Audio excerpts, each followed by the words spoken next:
Hola a todos y bienvenidos. Hoy vamos a meternos de lleno en algo que parece que damos por sentado, la ley.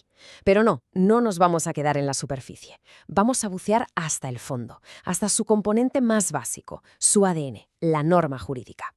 Vamos a descubrir juntos esa estructura oculta que, sin que nos demos cuenta, lo organiza absolutamente todo.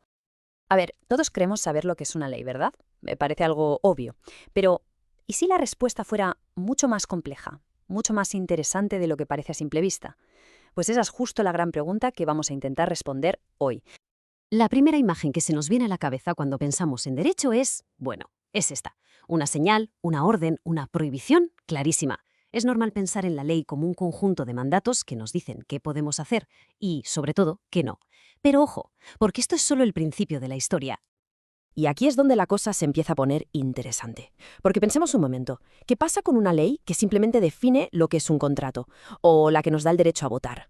Esas normas no prohíben nada, ni ordenan directamente. No son un no hagas esto, son más bien un así es como funcionan las cosas o tienes el poder para hacer esto. Y es justo esta diferencia la que abre un debate fascinante. Venga, pues vamos a meternos de lleno en ese gran debate. Básicamente, hay dos grandes formas de ver qué es una norma jurídica, dos corrientes de pensamiento que llevan siglos enfrentadas. Por un lado tenemos a los que llamamos imperativistas. Para ellos la cosa está clara. El derecho es una orden, un mandato que viene de arriba. Y en la otra esquina los antiimperativistas que dicen no. El derecho no es una simple orden, es algo más parecido a una construcción lógica, un juicio. Vamos a ver qué significa todo esto. La visión imperativista clásica, la de John Austin, es muy fácil de entender. Una norma es básicamente el deseo de quien tiene el poder, el soberano, y por si acaso no cumples, viene con una amenaza de castigo. Es la ley entendida como haz esto o atente a las consecuencias, poder en estado puro.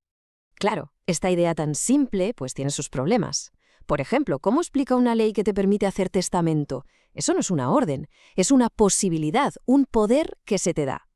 Además, hoy en día las leyes no vienen de un comandante personal y, como ya hemos visto, el derecho es mucho más que un simple sistema de castigos. Y aquí entra en juego una de las mentes más brillantes del derecho del siglo XX, Hans Kelsen, y le da una vuelta de tuerca espectacular.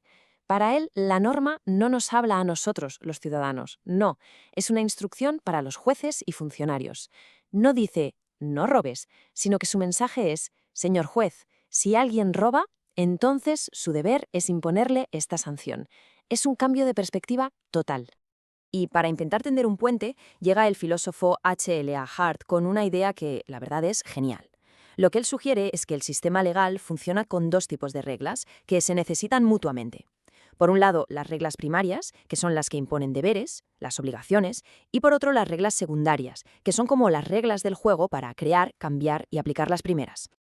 Bueno, después de toda esta discusión teórica, lo más curioso es que al final casi todas las normas jurídicas, las mires como las mires, comparten una estructura interna muy parecida. Es como si todas tuvieran el mismo plano de construcción, el mismo ADN. Y esa estructura es la famosa fórmula de Kelsen. Si es H, entonces debe ser C. Es una maravilla de la lógica. H es la hipótesis, el supuesto de hecho, y C es la consecuencia jurídica. Y la clave está en el medio, en ese debe ser. No es una relación causa-efecto natural, como el fuego que quema, no. Es una conexión artificial, creada por la propia ley. A esto se le llama principio de imputación. Y además de esa estructura, toda norma jurídica que se precie tiene que cumplir unas características. Tiene que ser general y abstracta, o sea, no estar hecha para una persona concreta.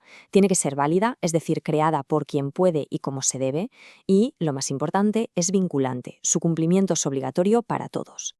Bien, y con todo esto en mente, llegamos a la parte final. Vamos a ver cómo con esta estructura tan básica, el derecho es capaz de construir un universo de reglas súper complejo y con funciones muy diferentes. Es que un sistema legal es como una caja de herramientas gigante. No solo hay martillos para prohibir cosas, también hay herramientas que sirven para organizar el propio sistema, para mantener en funcionamiento toda la maquinaria del derecho. La gran distinción aquí es entre normas de conducta y normas de organización. Las de conducta son las que todos conocemos, las que nos dicen qué hacer, como pagar impuestos. Pero luego están las de organización, que son las que construyen el esqueleto de todo el sistema. Son las que dicen así se aprueba una ley o esto es un matrimonio válido. Unas regulan la vida y las otras regulan al propio derecho. Así que la idea clave con la que nos tenemos que quedar es esta. Hemos viajado desde esa simple señal de prohibido aparcar hasta entender el derecho como un sistema increíblemente sofisticado. No es una simple lista de órdenes, es una auténtica arquitectura social, un diseño pensado para organizar nuestra vida en común. Y todo esto nos lleva a una última pregunta, una para darle vueltas. ¿Las normas jurídicas son un simple espejo de cómo es la sociedad? ¿O son más bien el martillo y el cincel con los que activamente se construye esa misma sociedad? La pregunta queda en el aire. Muchísimas gracias por acompañarnos.